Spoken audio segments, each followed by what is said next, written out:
Hello everybody and welcome back to UFOs and other paranormal stuff. It has been a little bit of time since the last episode, but work and the busyment of Christmas has gotten in the way of me making this podcast, I'm afraid. Sorry about that. Whilst work is still busy and has been all year, Christmas is virtually all prepared for by now, so I'm happy with that.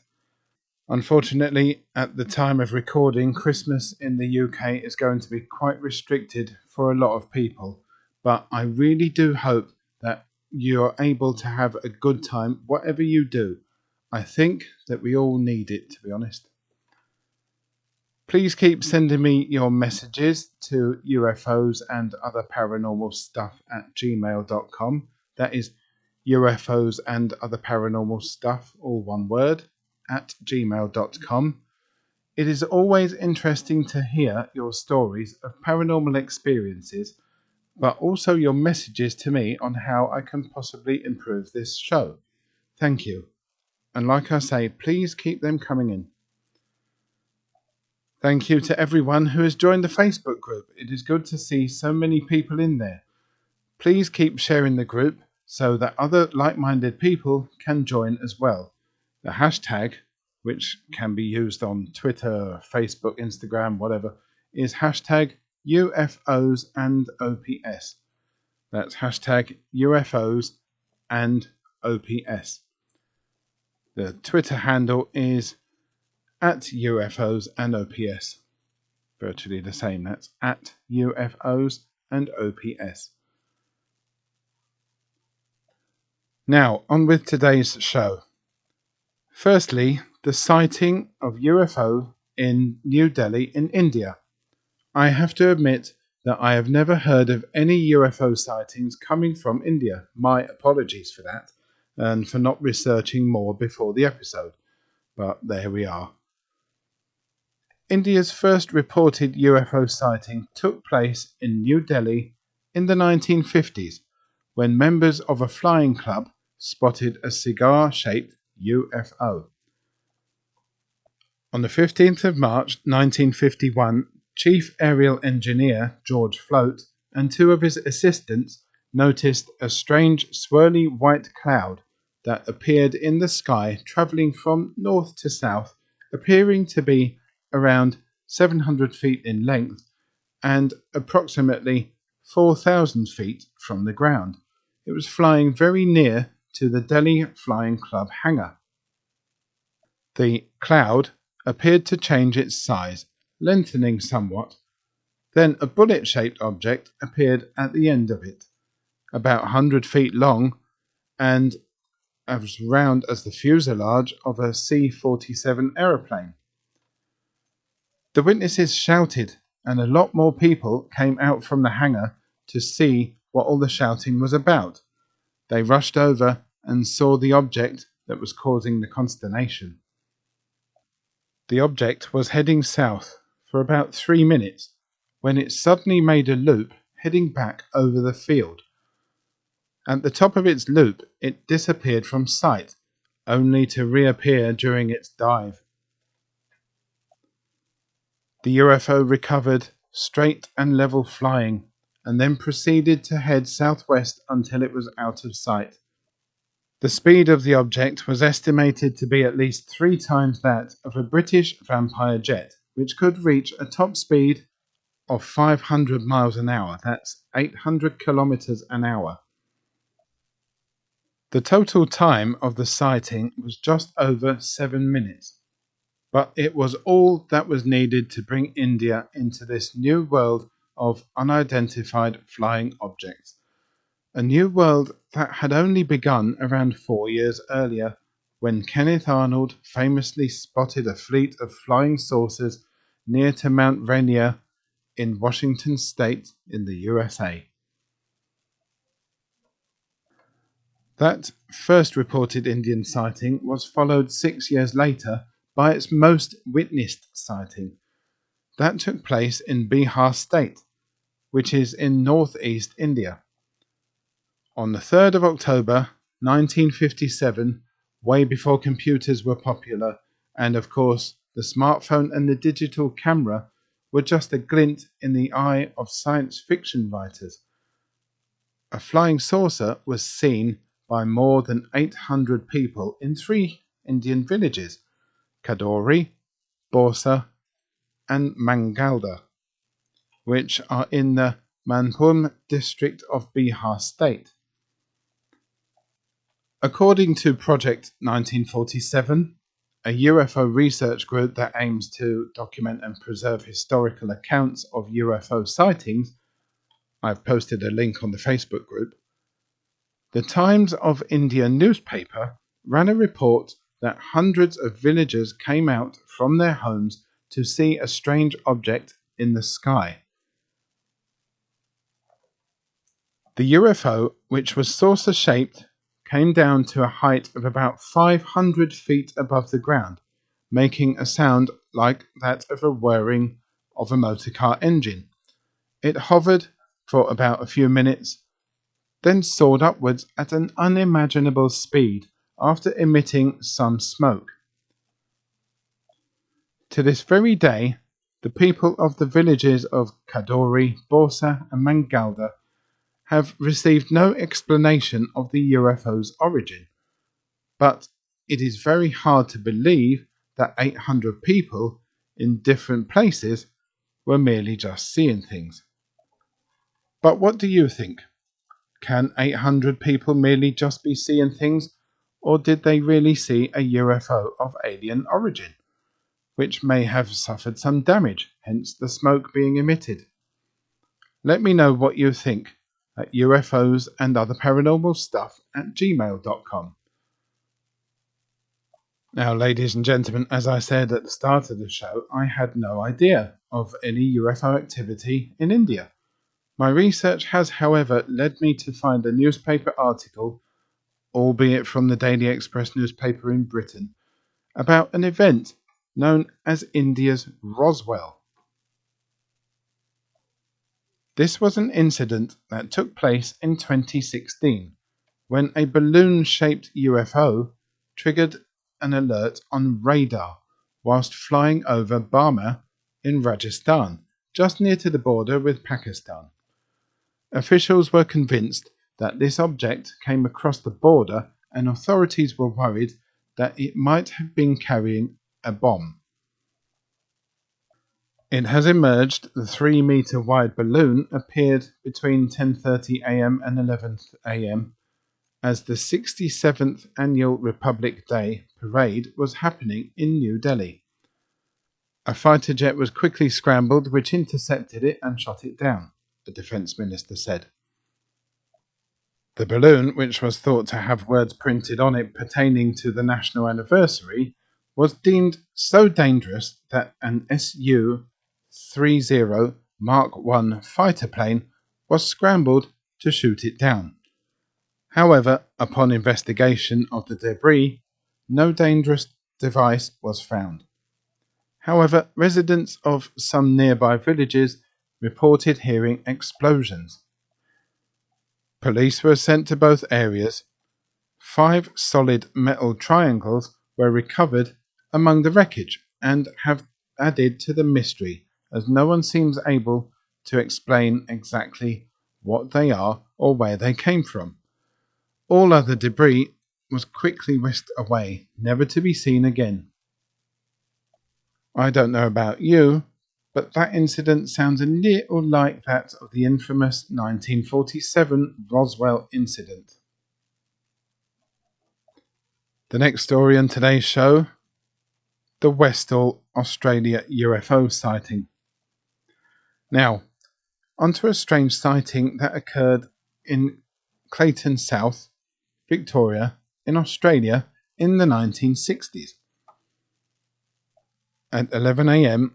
on Wednesday the 6th of April 1966, a class of pupils and a teacher from Westall High School were doing sports activities out on the main oval when a UFO described as being grey in colour and a round saucer shape with a slight purple hue and about twice the size of a family car was seen. Witness descriptions were mixed. A science teacher told the Dandenong Journal at the time that he saw a silvery green disk. According to witnesses, the object was seen descending, then crossed and flew over the school's southwest corner, going in a southeasterly direction before completely disappearing from sight as it descended behind a copse of trees into a paddock at the Grange in front of Westall State Primary School. After about 20 minutes, now being witnessed by over 200 people, it climbed at speed and departed towards the northwest. As the UFO gained altitude, witnesses say that it was then followed from the scene by 5 other smaller UFOs. Some accounts state that they only saw 1 UFO, however others state that they saw 6 altogether. Others state that those 5 other objects were actually Cessna-type light aircraft. However, no evidence was found of any Earth-made aircraft being in that area at that time. The Victorian Flying Saucer Group and Phenomena Research Australia Group conducted investigations into this incident. Both groups describe it as being one of Australia's major UFO cases. The VFSRS team arrived on site, spoke to pupils, and went to see the marks made on the ground by this UFO. Those marks were originally described as being a great big yellow patch of flattened grass with swirly pattern. The VFSRS printed an image and a small report in their magazine Australia UFO Bulletin in December 2000. An investigator arrived at the school on the 9th of April back in 1966 with some army investigators. He completed some interviews which were recorded to tape over a number of days and took samples from the affected piece of ground. This incident has been called stranger than fiction. That may be so, but it seems to be extremely similar to another event that occurred in a school in Zimbabwe when a UFO landed near Ariel School in Rua. This was witnessed by many of the children and teachers of that school. The only difference being that in that case, an alien being was also spotted at Ariel School and is said to have tried to communicate with some of the children. Apparently that did not happen at Westall, though in reality we may never know if it actually did or not. Now, I came across the next story by complete accident. I was sitting at home after work watching a bit of TV, probably the X-Files, when I decided to start looking to book a short European holiday via an app called Lucky Trip. You go on the app, you select the amount of people in your party, you select the budget, and you hit the lucky button, and it will choose at random, apparently, a destination in Europe, accommodation at that particular city or town, and it will also choose something for you to do or somewhere for you to go and visit during your stay. The price, it states, includes everything, including flights. It's very handy. On this particular occasion, I ended up with the wonderful, wonderful Copenhagen, a city that I have visited many times before, as stated in the Scary Stories for Halloween episode. The hotel looked nice, but I was surprised by the place to visit section that the app had chosen for me.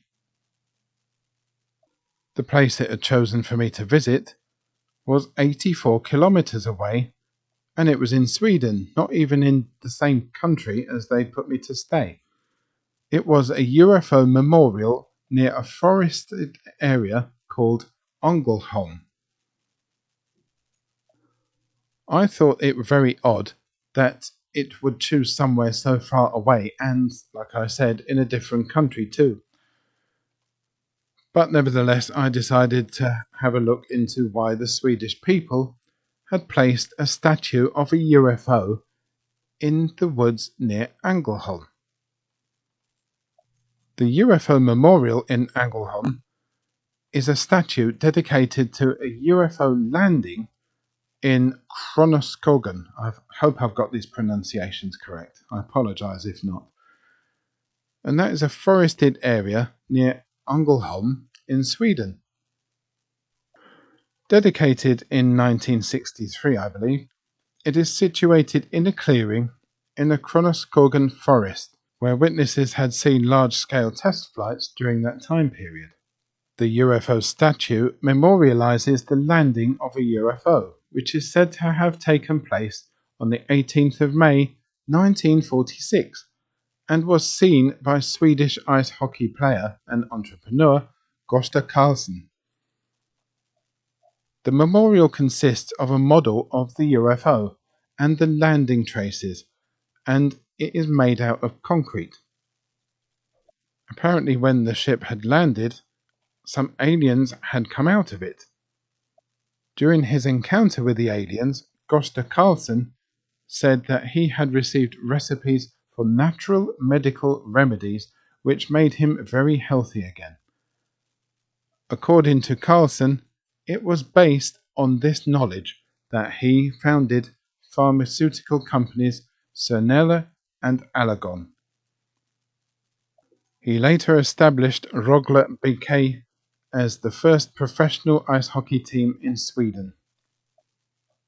Unfortunately though, Claes Svahn of the UFO Sweden, a group dedicated to investigating UFO sightings in Sweden, investigated the claims and found no convincing evidence. There are only 2 other UFO memorials or statues around Europe: a plaque in Livingston, Scotland, which refers to a woodland worker called Robert Taylor and his UFO landing incident. Another, a statue in Opole Lubielski County in Poland, again I hope I pronounced that correctly, dedicated to Jan Wolski, who was abducted by aliens from nearby town of Emilchin. More about those 2 things in a later episode, I think. Well, ladies and gentlemen, that is it for another episode of UFOs and other paranormal stuff. I am going to enjoy the Christmas break and take full advantage of my week off from work. Don't forget to keep in touch by email, UFOs and other paranormal stuff @gmail.com. Check out the Instagram page and the Facebook pages by typing UFOs and other paranormal stuff, or by trying out the new hashtag, which works everywhere apparently, and that is hashtag UFOs and OPS, all one word. Hashtag UFOs and OPS.